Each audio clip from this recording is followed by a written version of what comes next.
So on Friday, we started talking about proportions and doing hypothesis testing for two proportions. So this first example, we're just going to kind of remember how we did it, how to calculate everything. The next example, for the most part, it'll follow the AP way, but when it comes to accepting or not accepting, I need to get that word out of my head. We do not accept. We reject or fail to reject. The null. When it comes to rejecting or failing to reject, I'm going to do the critical value method with dual credit, since that's what 2/3 of their assignment is over. So, okay. Student retention example. A group of college students were asked what they thought the issue of the day was. Without a pause, the class almost said, or almost to a person said, student retention. What that pretty much means is in unison, they all said student retention. The class then went out and obtained a hopefully random sample. We're going to assume it is, but was it truly? Probably not. And asked the question, do you plan on returning next year?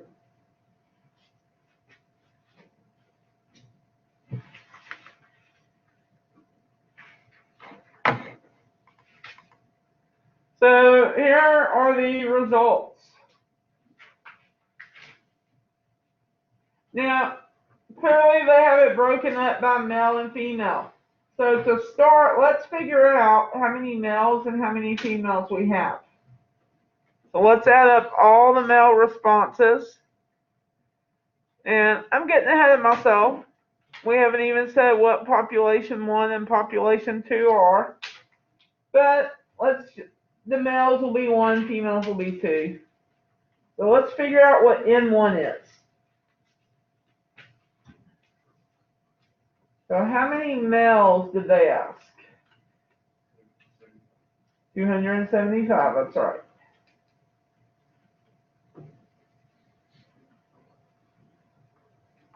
How many females did they ask? 182. That's right. And then they ask us to determine if there's statistical evidence that the proportion of students planning on returning is the same for both genders at the 0.05 level of significance.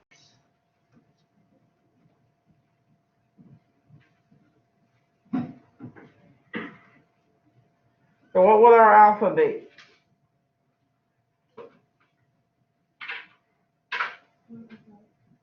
Alpha is 0.05. Okay, so let's set everything up now. Let's define our variables. So P1 is the true proportion of males who plan on returning. P2 is the true proportion of females who plan on returning. N1 is the number of males surveyed. N2 is the number of females surveyed.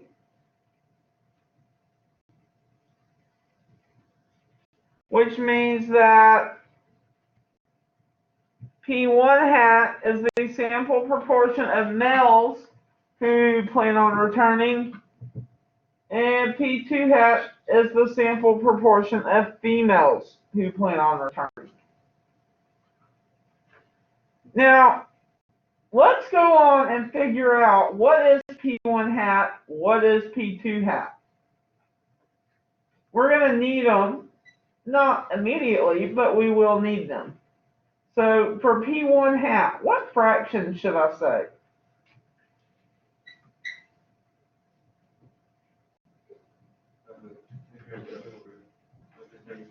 211 over 275, that's right.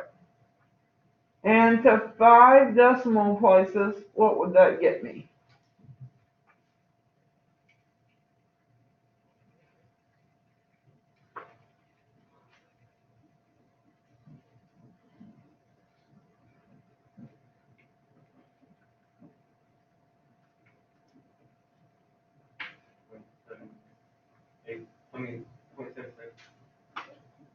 To 5 decimal places? Oh, 5? Yeah.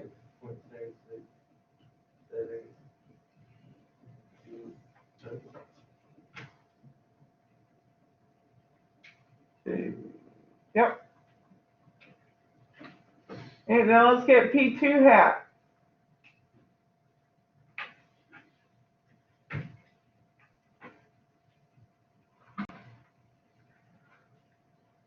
So what would this one be?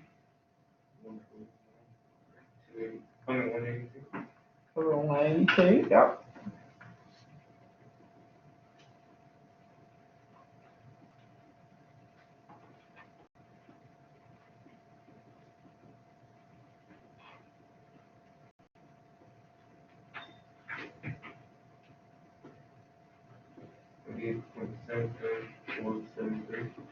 That's right.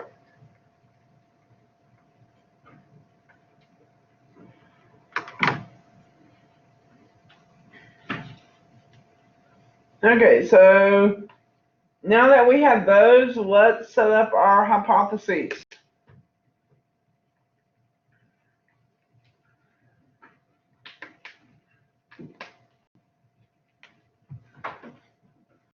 So what do they ask us to do in the problem?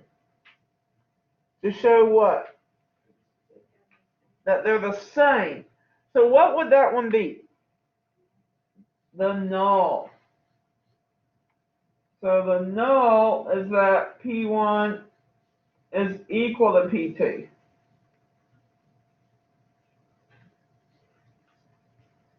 Which means the alternative is what? P1 does not equal P2. Good.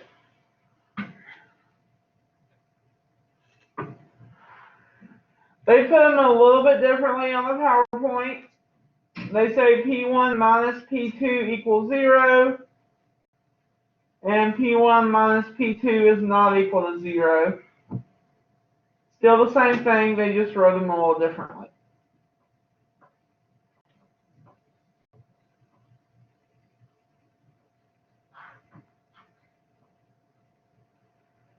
Okay, so now what's next? We stated the hypotheses. What do we have to check for now? Assumptions. Before we do that, let's get into just kind of recap. So we said significance alpha is 0.05. What kind of hypothesis test are we going to do? A Z-test or a T-test? Anyone remember from Friday?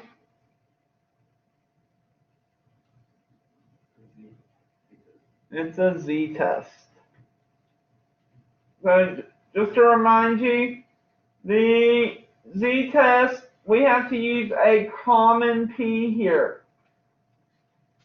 So that common P, even though we wrote it down Friday, it's going to be x1 plus x2 over n1 plus n2. That's the common P we use. And of course, Q bar is just 1 minus P bar.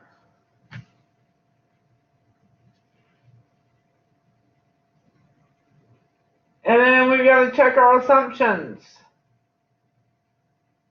So first, we need to make sure they're independently chosen random samples.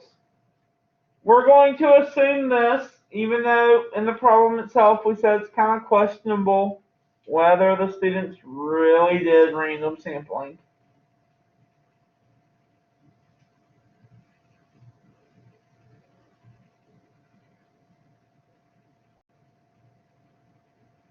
I mean, that's like asking you all to go out and take a sample for a question, are you really going to be able to be truly random without access to a database of all students in the school? No. No way to do that. You're going to ask people that are in your classes, people you see in the hallway, but that won't truly be random. And then also, we have to make sure that they're large enough. So we have to multiply N1 times P1 hat. We did that, we'd get 211. That's obviously greater than or equal to 10. If we did N1 times 1 minus P1 hat, which we could also call Q1 hat, that would give us 64, which again, greater than or equal to 10. So we're good there. We gotta look at population 2 now. So N2 times P2 hat gives you 141. That's obviously greater than or equal to 10. And same thing for N2 times Q2 hat. And give you 41, which is greater than or equal to 10.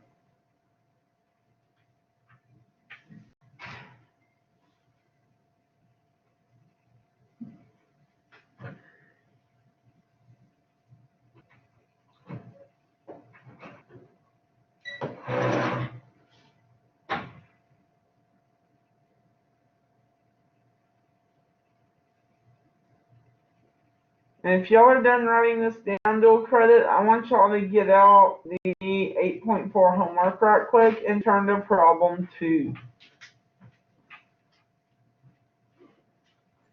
I have something I need to point out to y'all.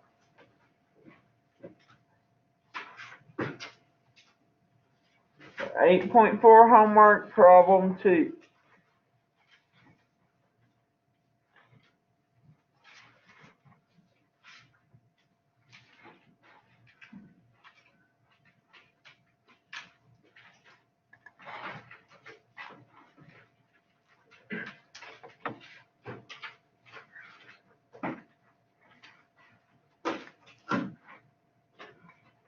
It looks something like this.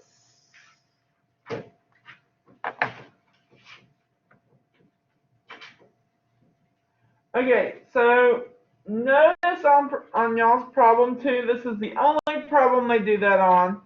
Even problem 1 lines up with what we've been doing. This problem, they like try to throw you a curveball. So notice that on part 1, they're doing N1 times P bar. So you're going to have to calculate the common P before you do anything. And then just essentially treat this like you're just calculating whatever they ask. They're asking you for N1 times P bar, so give me N1 times P bar. N1 times Q bar, make sure you do N1 times Q bar.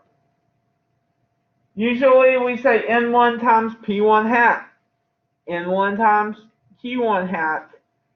They wanted to use bar this time. So, does that make sense? Okay. I just didn't want that. I didn't want y'all to get that one wrong when they weren't really being consistent.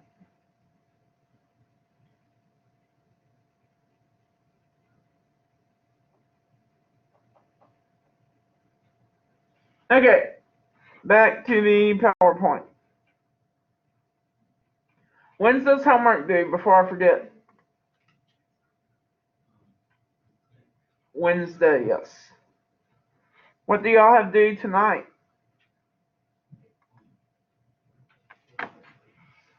.3, that's right.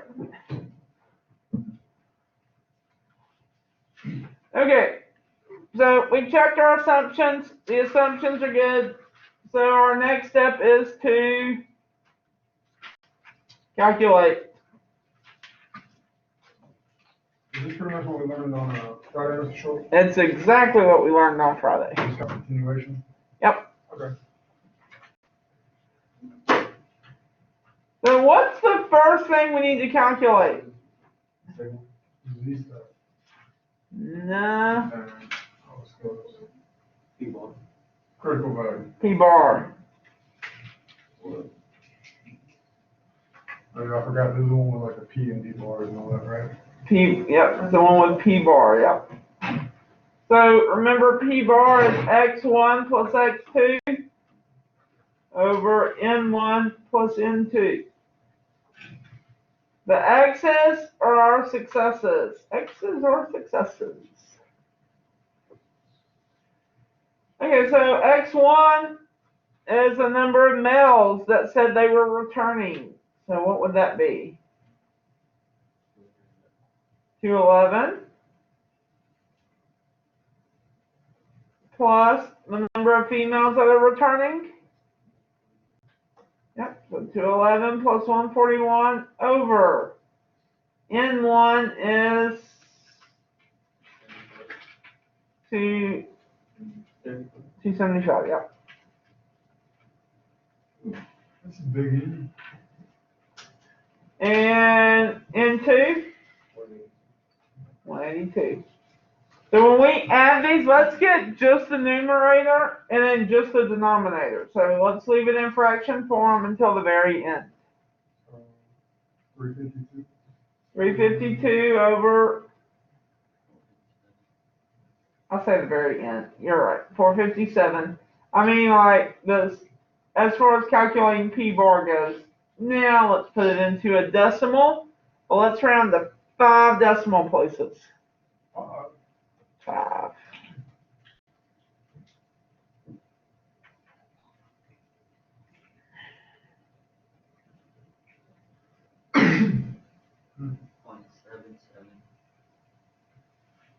Point 770. Good. Okay, so now we've got P-bar. Earlier we calculated P1 hat and P2 hat. So now we're good to start calculating our Z. So I'm going to write the formula, that way we know what to plug in and where.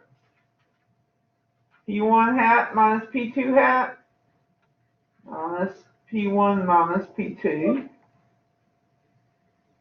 over, and we've got our radical.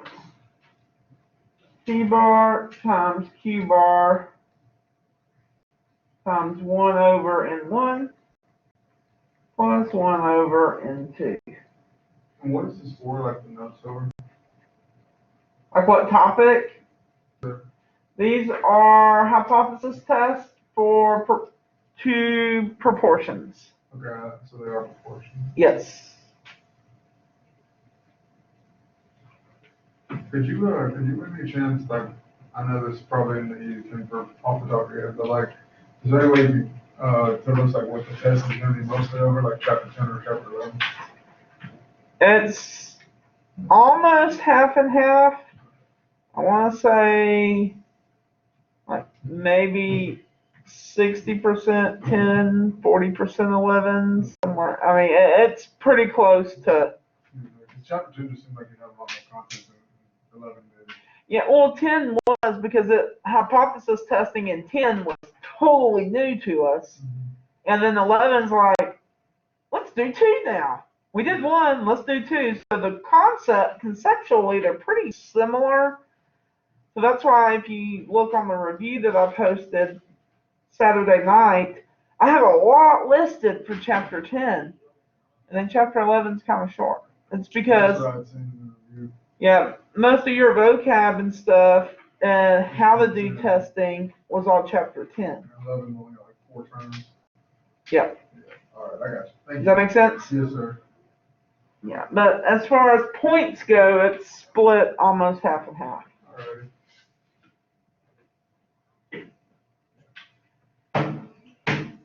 Okay, so let's plug everything in. What did we say P1 hat was?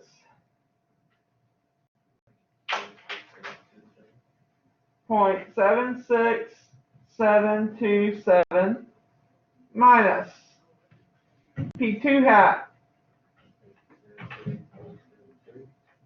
.77473 minus, what's our hypothesized value?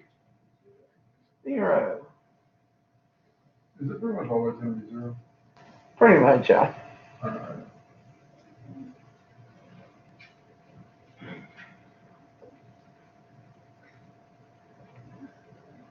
Okay, so now we do our big old square root. So P bar, we said was 0.77024. Q bar is just 1 minus P bar.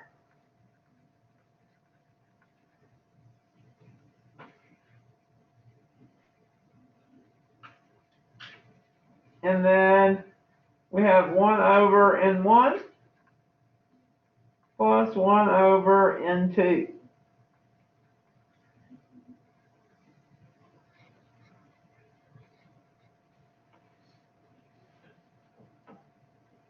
So Z equals, Z's approximately, I'll give y'all a chance to calculate that, and since this is Z, and we're going to need to get a p-value, let's do it to 2 decimal places.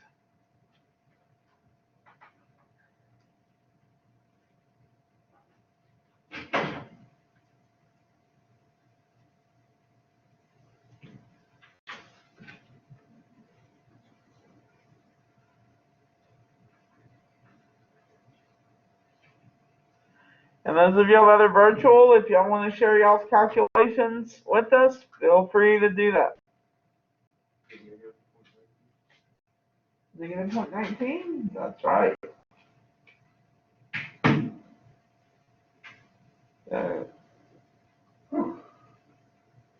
No, that's like an approximation. Yeah, and we're rounding it to 2 decimal places. But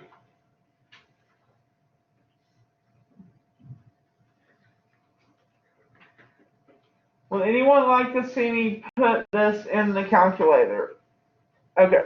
Let me get that up and ready. So what I recommend doing is breaking it up and doing the top, the bottom, and then dividing them.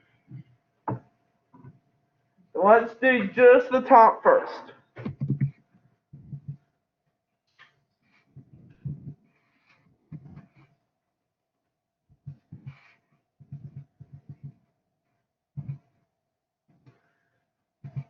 So that's what our top should be, negative 0.00746.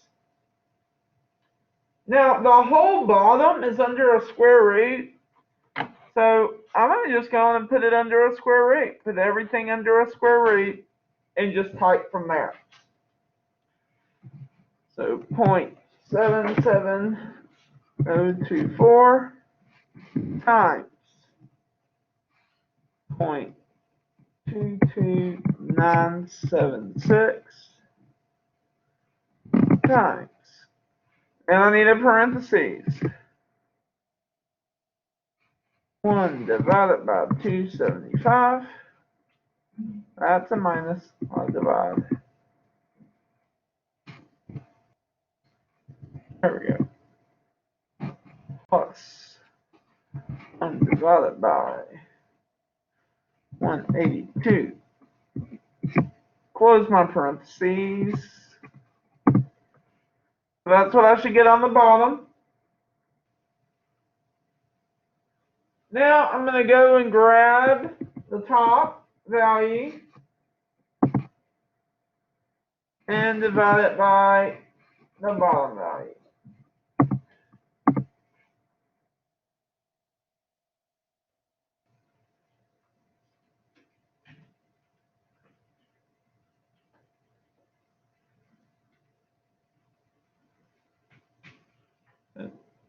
Did that help?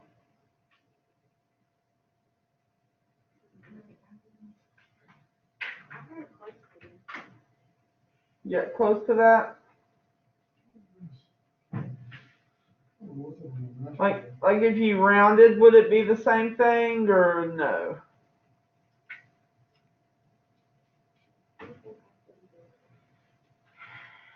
Okay.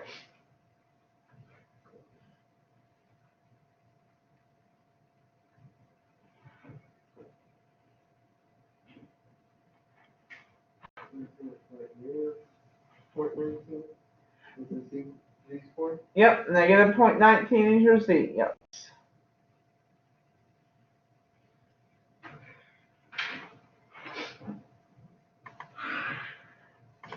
Okay, so now that's our Z. They want us to, well, I say they want us to. AP, you only do it one way. You do it with p-values. Dual credit, let's say they want us to use the p-value method. Because you have one on your homework that does want you to. On the test, you'll have a full test won't have you do the p-value method. It'll tell you, like, you have a right-tailed test. Here's your Z. What's the p-value?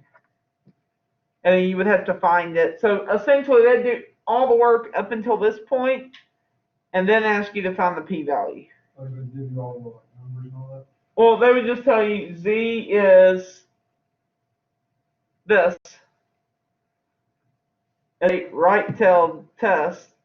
This is your alpha, find your p-value. Does that make sense? So the way it would kind of look, well, let's look at this problem. So what kind of test do we have on this one? Right-tailed, left-tailed, or two-tailed? This is going to be two-tailed. What's our alpha? So what they would do is they would essentially give you that last line. And then say, find the p-value, make a decision.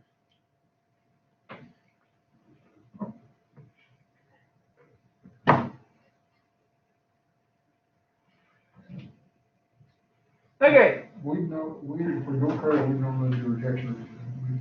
Yep, y'all normally, what's that? For these two?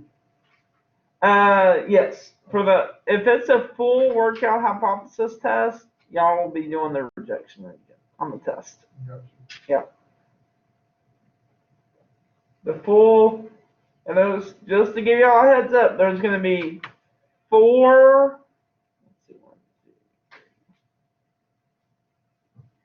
maybe 5 hypothesis tests. Each one 16 points apiece. So, and it's broken up, like, did you get your hypothesis right? Yes, okay, there's 2 points. Did you name the claim correctly? Yes, okay, there's a point. So, I mean, it's not like all 16 or nothing. It's broken up. Gotcha. But anyways.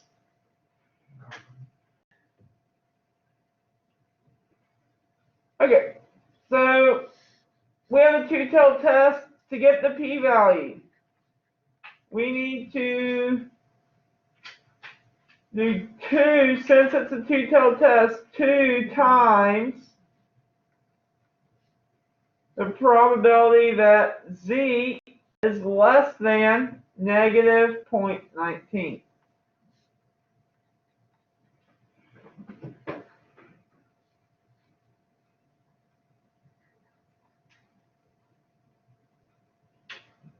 So this is where our Z table comes in. What probability do you get if you look up negative 0.19 in your Z table? 0.4247. So 2 times that would be what?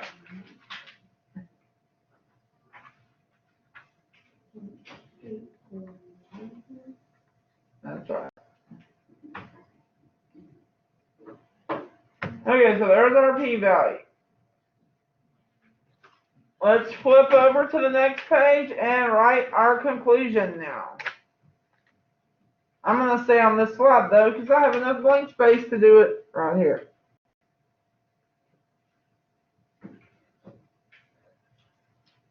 So we said alpha was 0.05. How does my p-value compare to alpha? It's greater than. What happens when the p-value is greater than alpha? We fail to reject.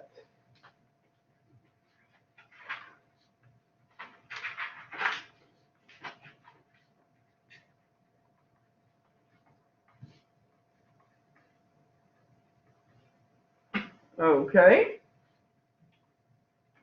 So how can I put this in the context of the problem?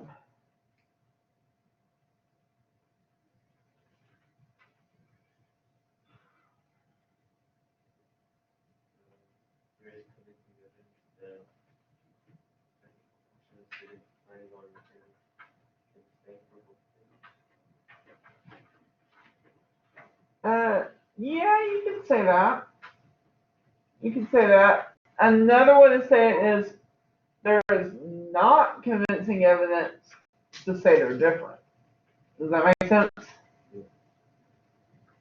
So there is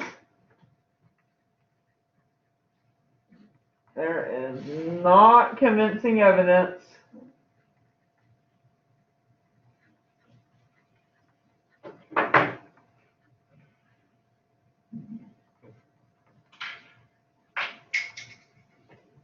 to reject the claim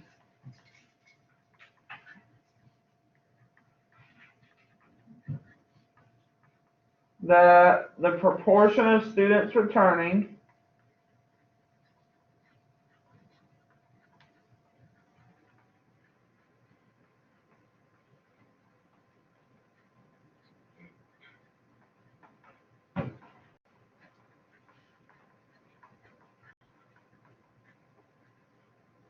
is the same for both genders. The question was if we reject, right? And the claim was? So the claim was that they are the same. Okay. So this is saying there's not enough evidence to reject it and say they're not. Because they are. It's just saying they are the same. Yeah. The dual credit way, you can just say, insufficient evidence to reject claim. Yes. And then I would like y'all to add reject insufficient evidence to reject the claim that, and then put the actual claim in there. Because I mean, otherwise you're not putting it in context of the problem.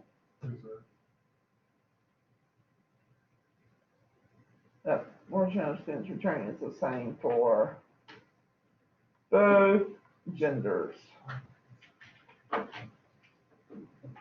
So essentially what you want to do in these is restate your claim.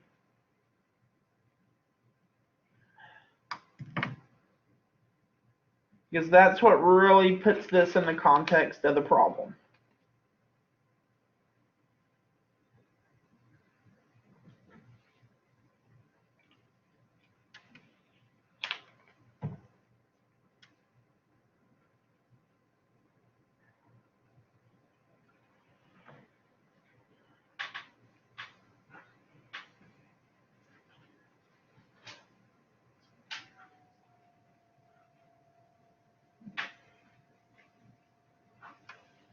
Okay, questions on this one?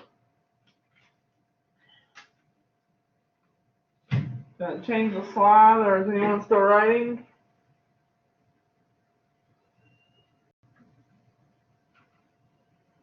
No? Will, are you good? You good? Okay.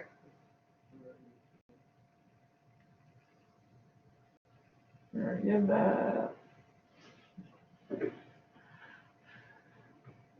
Okay, next one, washing machine example. So a consumer agency spokesman stated that he thought the proportion of households having a washing machine was higher for suburban households than for urban households. To test to see if the statement was correct at the 0.05 level of significance, a reporter randomly selected a number of households in both suburban and urban environments and obtained the following data.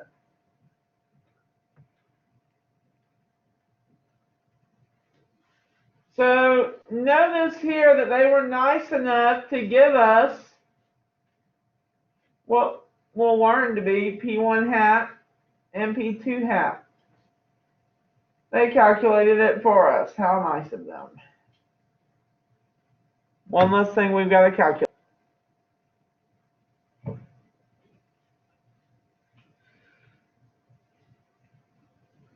So So P1 is the proportion of suburban households having washing machines. And P2 is the proportion of urban households having washing machines. Of course, P1 minus P2 is the difference between those proportions. So our first step in the anti-hypothesis test is to do what? State the hypotheses. So what was his claim in the problem? Which one was higher? Suburban. So what would that be? Would that be alternative or would that be null? That's the alternative. So how can I write that?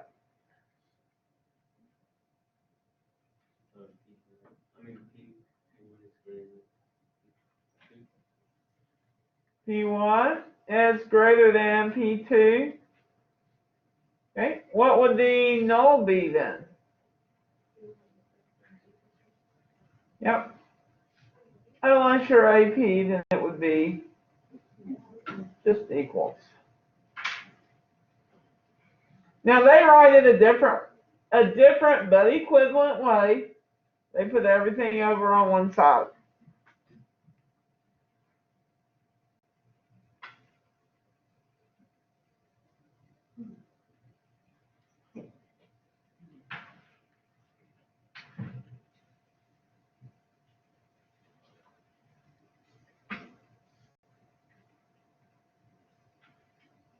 What is the A? That's H alpha or no? What? Like, you know how H naught, that's called H naught, H zero? What is HA called? The alternate hypothesis. Alternate ones? Okay. Yeah. Because I know you call it H naught, so would you call it H alternate? You can. I mean, I just technically you'd read it as H sub A, but I just say HA. Yes, sir. Just curious. Yeah. I mean, if you really wanted to be formal, you wouldn't even call them by their abbreviation. You would say the null and write H naught, the alternative and write HA. Okay, so there's our hypotheses.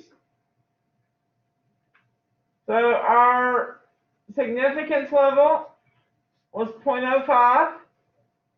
We're doing our z-test just like we did. We got to look at the assumptions. So the two samples are independently chosen samples. It tells us this in the problem. And furthermore, they are large enough. 243, which is our N1 times P1 hat, is definitely greater than 10, and so on. I'm not going to read all, I think y'all can read, I'm not going to read all four of those. But we definitely have a large enough sample.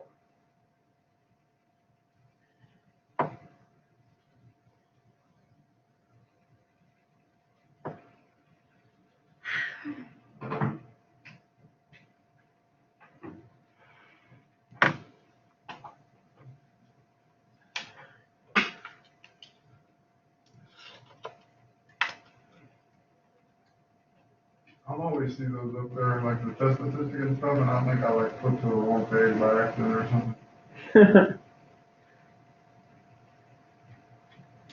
This is show. I'll be honest with you, I was really scared yesterday because I had finished the homework and I checked. I was looking over the homework and I saw at the very last one we were talking about the pool statistic, and I realized I've been using that same method on like every one of my hypothesis tests, and like I got really scared. That's why I texted you.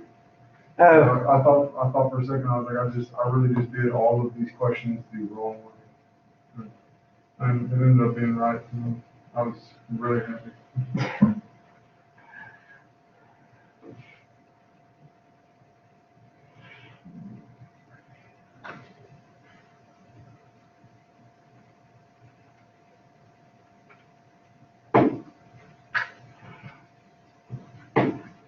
Anyone still trying to get the assumptions written down? What was the hypothesis again? Was that what was on the last slide? Yep. Oh, shoot. I thought it was the wrong one.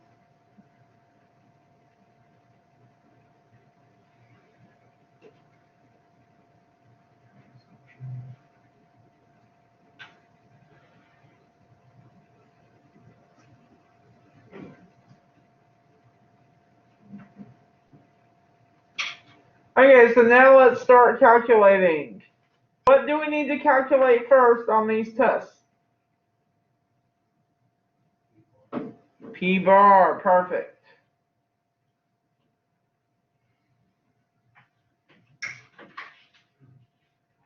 So I want y'all to try calculating P bar.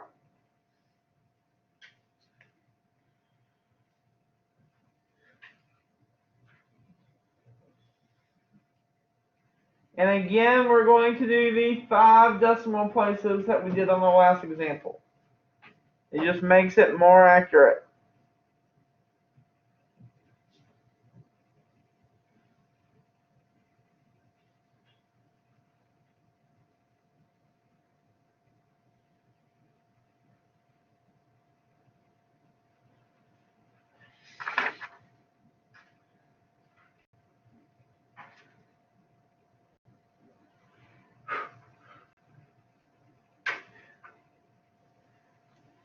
Did you get these written down? Yes, sir. Yeah. Okay.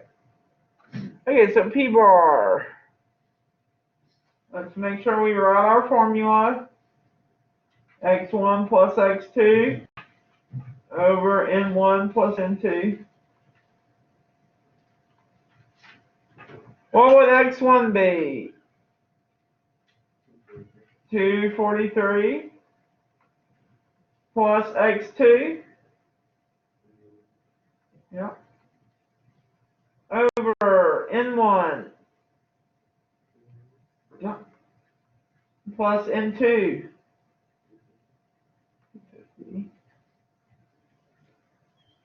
Okay, so 243 plus 181 is 424. 424 over 550. Good. And so 5 decimal places, that would be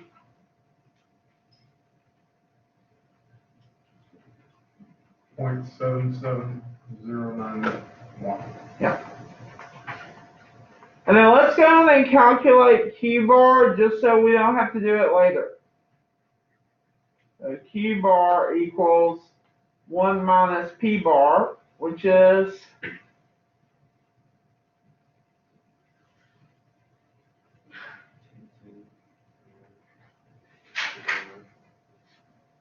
22909.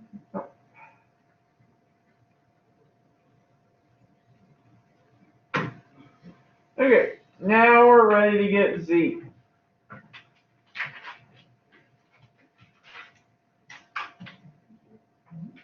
So P1 hat minus P2 hat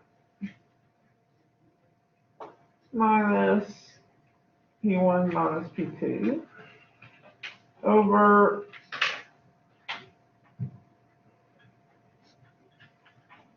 P bar. That's interesting. Is this to the Bell day again? Yes. I say yes. I think last period we have like 2 or 3 minutes left.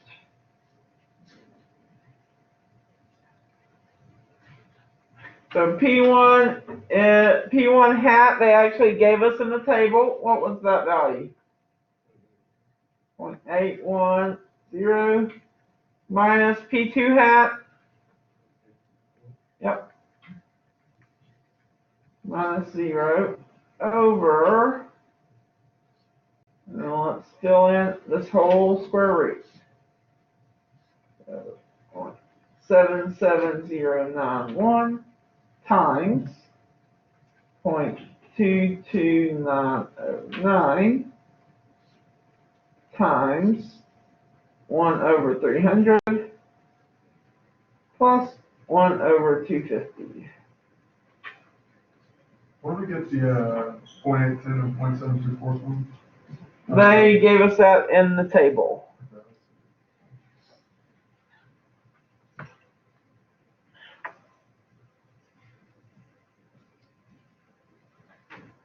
And to 2 decimal places again. What did y'all get for the Z?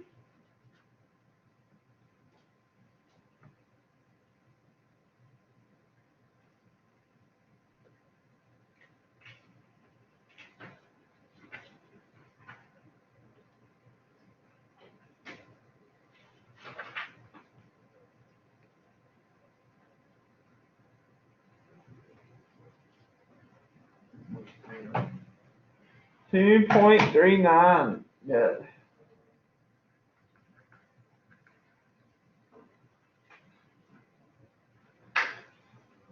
Would anyone like to see me do this on the calculator? I want to try it. You want to try it? I want to try it.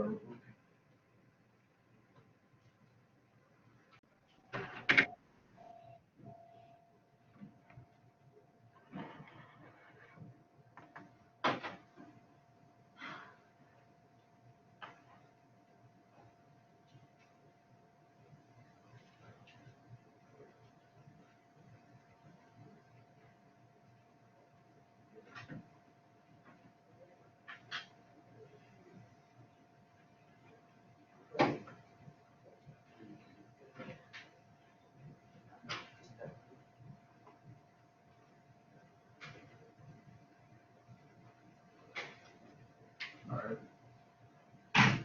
Are you able to get it? Yes, sir. Okay. Anyone like to see me do it? I'm doing it.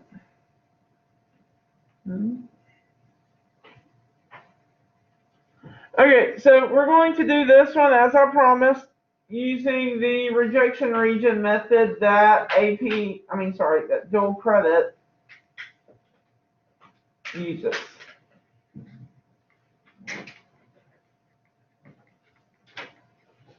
That way y'all will have a reference point in this section.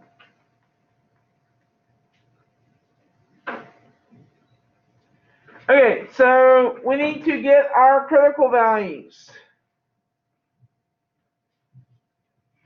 What's our alpha here?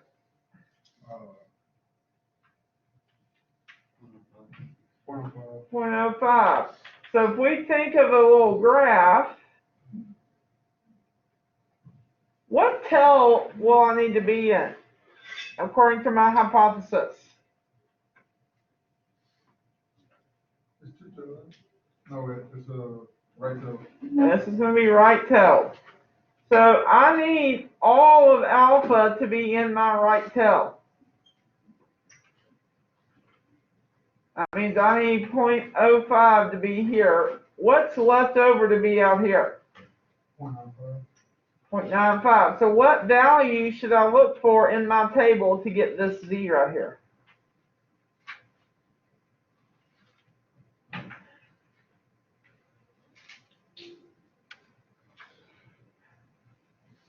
I need to look for 0.95 in the middle of my table.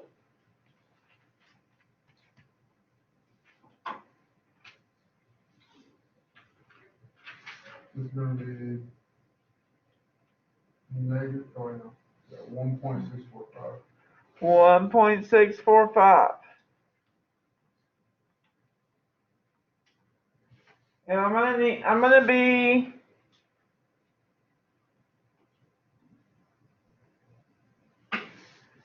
be out here.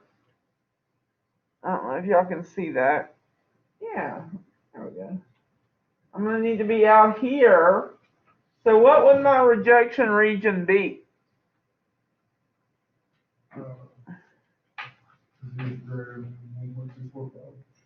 That's right. So my region is that Z is greater than or equal to 1.645.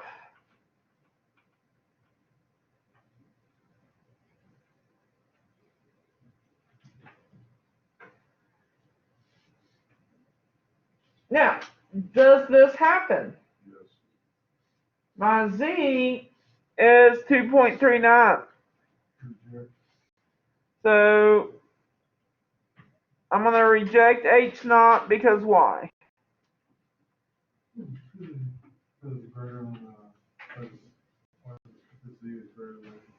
Z, we can just say Z is in the rejection region.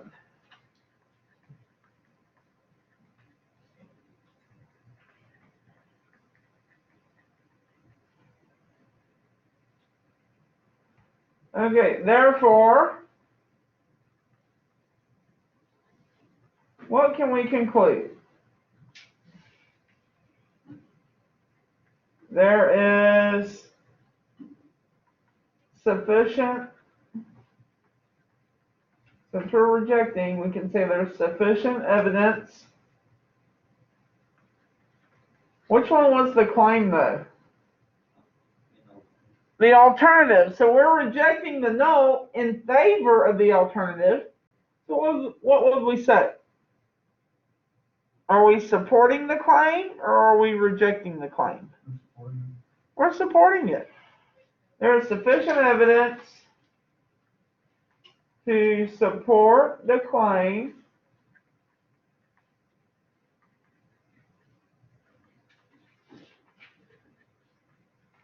that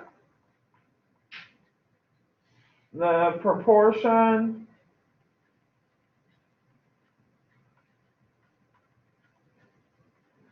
of, okay, so the claim part, that the conclusion is on the next page. Y'all probably caught that quicker than I did. The proportion of, where did my pen go? There it is. Suburban households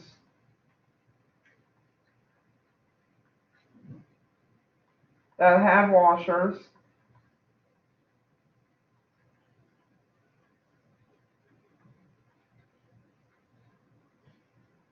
is greater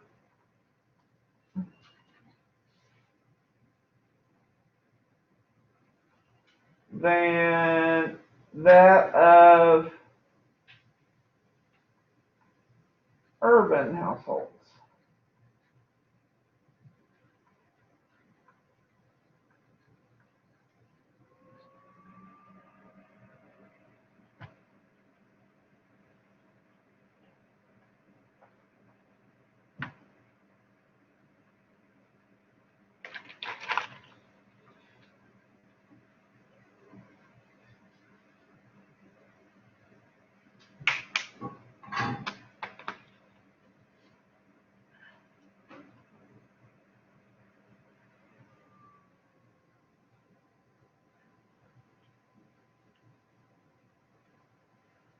Okay, questions on this example?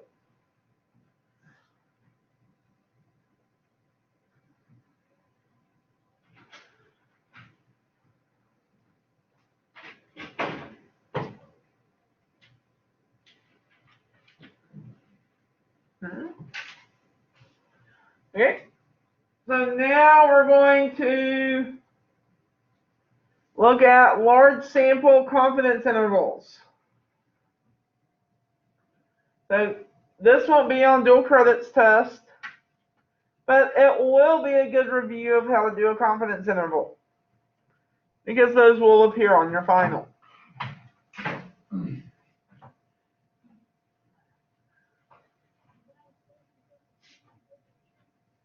Okay, so when we have samples that are independently chosen random samples, or treatments that were assigned at random to individuals or objects, and those sample sizes are large, meaning that everything, all our little checkpoints, if you will, are greater than or equal to either 10 or 5, depending on whether you're AP or dual credit. When both of those happen, we can make a large sample confidence interval for the difference. By doing P1 hat minus P2 hat plus or minus our Z critical value times our standard deviation.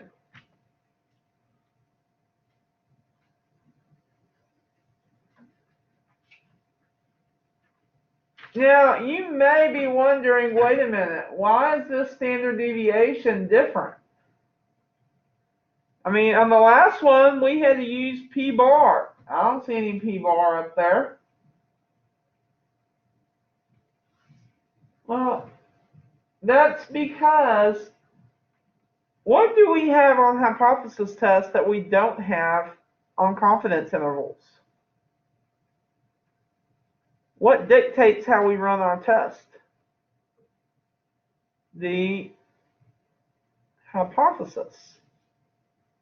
We don't have to worry about a hypothesis here. So we're able to use our estimates because we don't have a hypothesis that tries to say something about them being equal or anything like that. So we can use estimates on these.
Okay, questions on just definitions right now?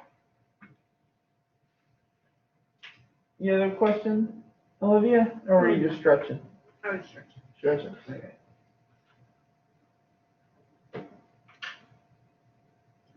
Okay, let's look at an example then. So the article entitled Freedom of What described a study in which high school students and high school teachers were asked whether they agreed with the following statement. Students should be allowed to report controversial issues in their student newspapers without the approval of school authorities. So what do y'all think? Just out of curiosity. Would y'all agree with that statement or disagree? What is the statement? Students should be allowed to report controversial issues in the student newspaper without approval of school authorities.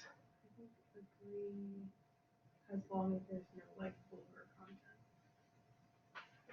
content. That's just kind of wishy-washy, just because like, if you were to say something, if somebody were to disagree, that could cause, kind of a divide between that, and they might not like that. It might cause bullying or something like that. Yeah. That would be my only thought about that. I feel like that'd be a good idea. I agree, that as long as like it's not like super vulgar, like they should put whatever they want, just like, but they should be aware that there could be problems. Yeah, consequences. Yeah. Yeah. See, I remember in high school, and I know these newspapers are kind of becoming a thing of the past, but we actually had a campus newspaper. Like, newsstands and everything. They would print it once a month, and it would be out on newsstands in like common areas, so outside the cafeteria, our cafeteria wasn't by the main entrance. So when I say outside the main or in the main entrance, those are at our school it'd be two separate locations. But here it'd be like, maybe one in the front by the front doors, one by the auditorium, one by the bus circle, have actual newsstands with printed newspapers. And they would get like pictures of just articles about stuff that went on that month at school. I thought that was kind of cool. I mean, I don't know, just kind of a thought. But then again, like I said, who actually physically reads newspapers anymore? Well, that's all I know is because you don't have newspaper deliveries, really. Yeah. Okay, anyways, let's get back to this problem. I got us way off topic. So, in the problem, they actually give us our p hats. It says 58% of students surveyed agree. So 58% of students, that's P1 hat. 39% of teachers, that's P2 hat.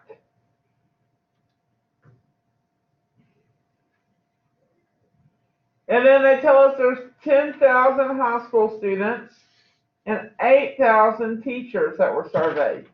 And they did this from all across the country.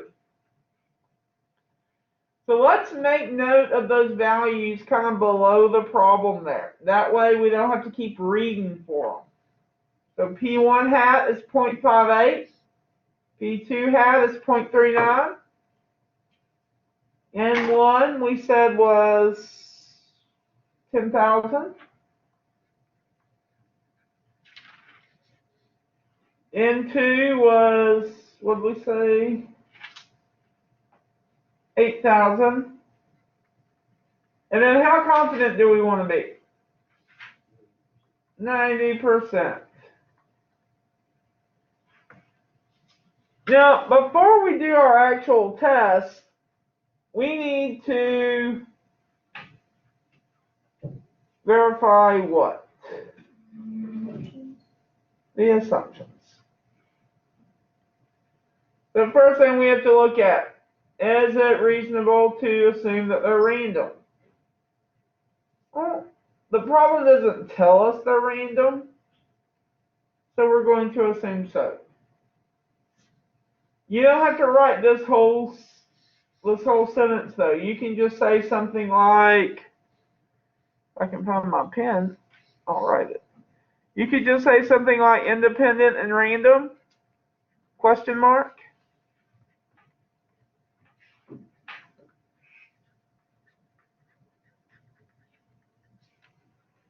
And then let's assume so.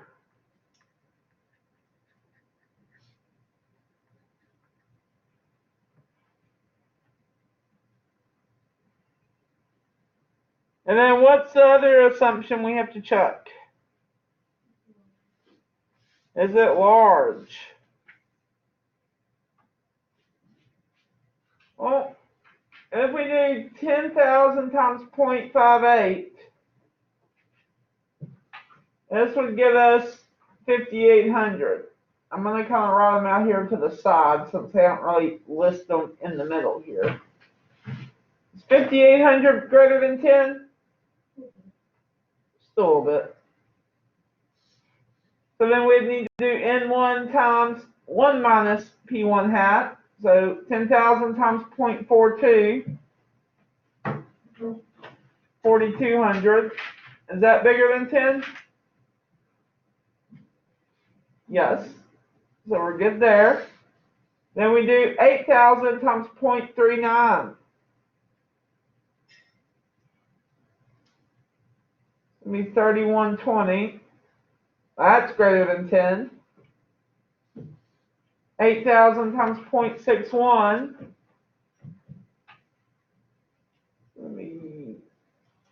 4880. That's greater than 10. So we're good on our assumptions. Now that we know we're good, we can do our actual, interval. I'm going to write down our equation that we want to use. We're going to do P1 hat minus P2 hat.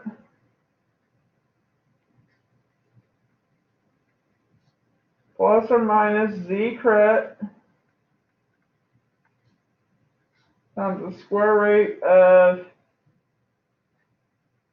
P1 hat, Q1 hat over N1 plus P2 hat times Q2 hat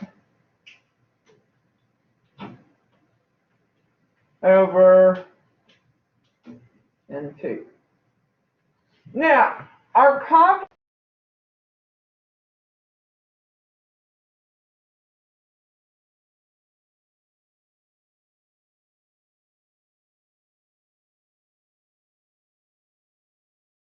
if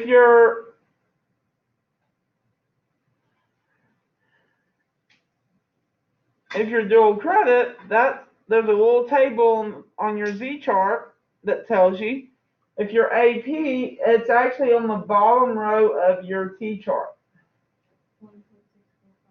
1.645 is our Z critical. Where do we find that? So for y'all, it's going to be on your Z table, that little table down there in the bottom left corner. Oh, okay, I see. The one that you had to use for the last test. Mhm.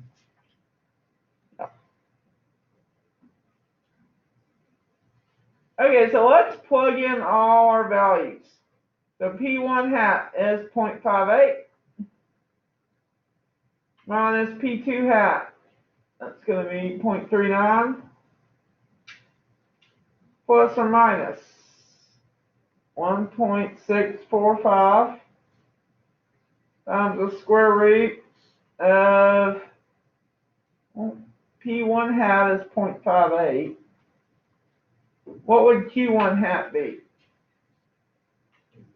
0.42 divided by N1, which is 10,000, plus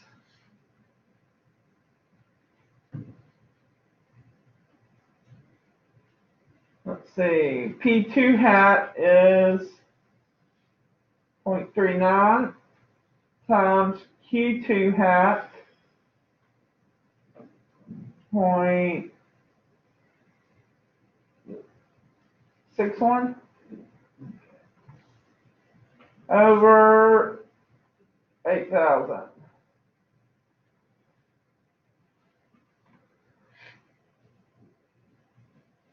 So what I recommend doing is doing the left side first, then the right side. So 0.58 minus 0.39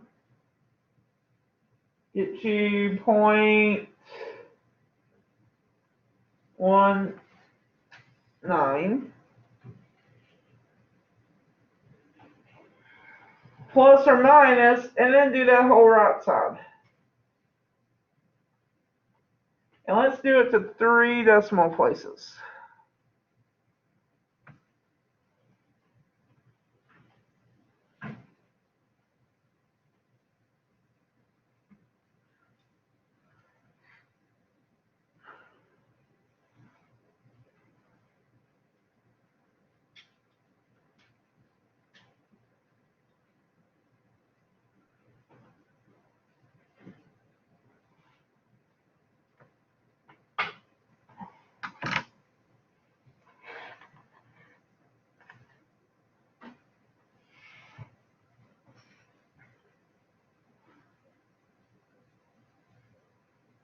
You said the 3? Yes. So what did you get to 3 places? I got 20.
Okay, those of you that are virtual, I'm sorry, I'm evidently having connection problems.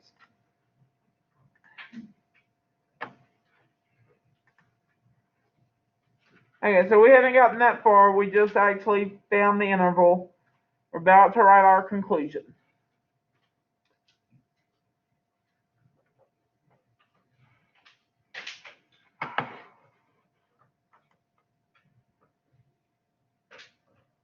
Okay, so we are 90% confident that the difference in proportion of students who agree with the statement and the proportion of teachers who agree with the statement is between.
Okay, so let's look at the last example. I know some of y'all are still trying to write down our conclusion here.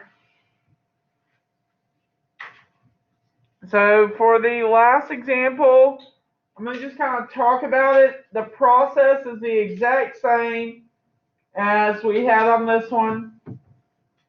We have like less than 10 minutes left. That's not even enough for us to like work through it like we have been. That's why I'm just going to kind of put it up there, talk our way through it, and then let you write down as much as you want to write down. Process-wise, it's the same.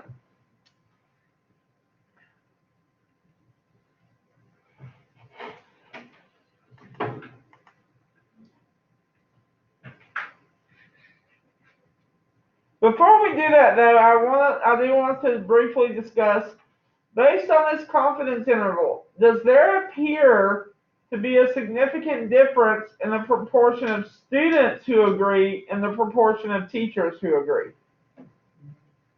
Does there appear to be a difference? I think this is not equal, right?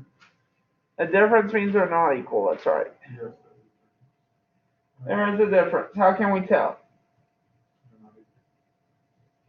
Well, they're not. This is an interval, so the endpoints wouldn't be equal. But it's 0 in our interval.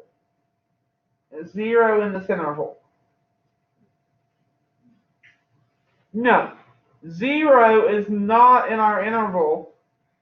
So that means, yes, there is a significant difference. Without even doing a hypothesis test, we can conclude that there's a significant difference because 0 is not in the interval.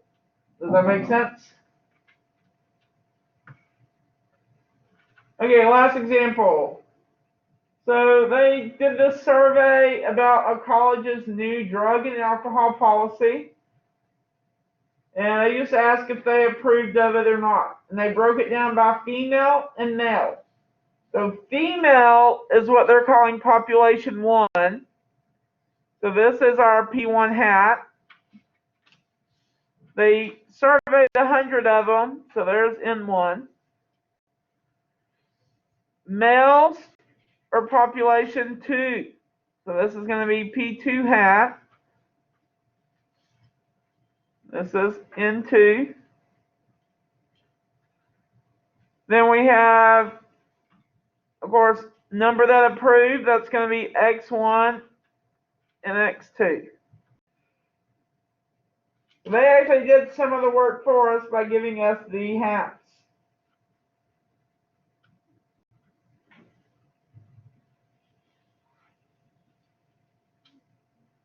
And it just kind of verifying the assumptions. It did say they were random, randomly selected. The number that approved, so N1 times P1 hat would be 43. Is 43 bigger than 10? Yes. 61. Is 61 bigger than 10? Yes. The ones that didn't approve, that would be bigger than 10 too. So we're good on the assumptions. So we could calculate it. We're doing a 90% interval again. So our critical value, yes, is 1.645. And then this just shows the calculation. So P1 hat minus P2 hat plus or minus our Z critical. And then under the square root, we're going to have P1 hat and Q1 hat. P2 hat, Q2 hat.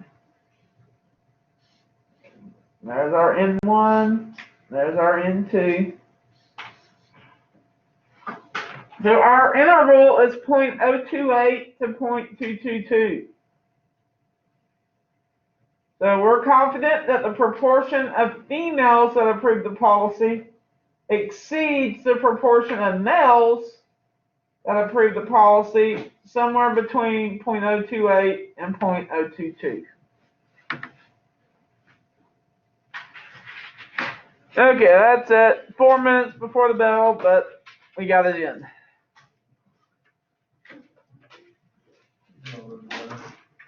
Yep, good job. Y'all hung in there. Was that Thursday?